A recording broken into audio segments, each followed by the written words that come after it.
Good afternoon, West Michigan. We are seeing a few spotty showers depending on where you are. These have been pretty localized to our southwestern counties as of this morning, but we'll continue to see these showers move inland. They will become a bit more widespread as we head throughout the afternoon. Luckily, though, they're falling apart rather quickly and still no signs of any thunderstorm development right now. Here's a wider view at Storm Track Live. We do have a lot of cloud cover. If you're missing out on the rain, that'll be the case throughout much of the day as well.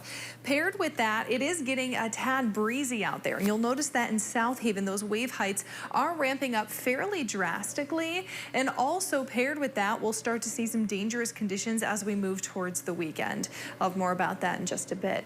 High temperatures today, still a couple degrees below average for this time of the year. We'll top off in those mid 70s. Dew points will hold in the low to mid 60s, which is a bit of an uptick from yesterday. So humidity is also going to be a factor going forward.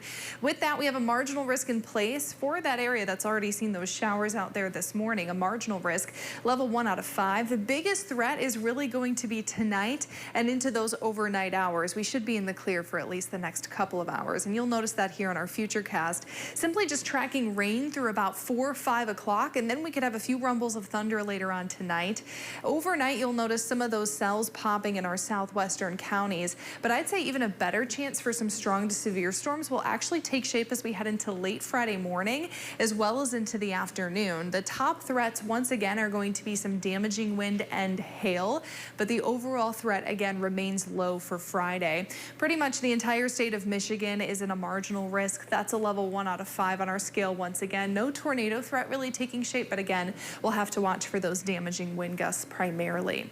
As we look towards the weekend, we'll also see scattered showers continue. If we take our rainfall futurecast out to really early in the day on Monday, much of West Michigan, I think, will come in right between about a half to an inch of rain, but locally higher totals are certainly going to be likely depending on that thunderstorm development. You'll know some cities popping up in that 1.5 to about 2-inch range. I think that might be a little bit extreme, but again, keep in mind there will be some pockets that may reach that amount. Here's a glimpse at that 8-day forecast. It's an active one for the next several days. Again, the rain and thunderstorm chances continue today, tomorrow, as well as into the weekend. The weekend does not have any severe threats, so you'll notice simply just some showers that we're tracking. Next week, though, looking rather nice. You'll notice those 70s make a return with those low temperatures. Once again in the 50s, the daytime should be quite pleasant with lots of sunshine and potentially a few passing clouds. We'll likely rise into the 80s as we look towards next weekend and towards the end of the month of August, believe it or not. And with that, we'll likely see an uptick in humidity. But overall, the next 4 days going to be quite active. Shortly behind that, we should be back to these pleasant fall-like conditions.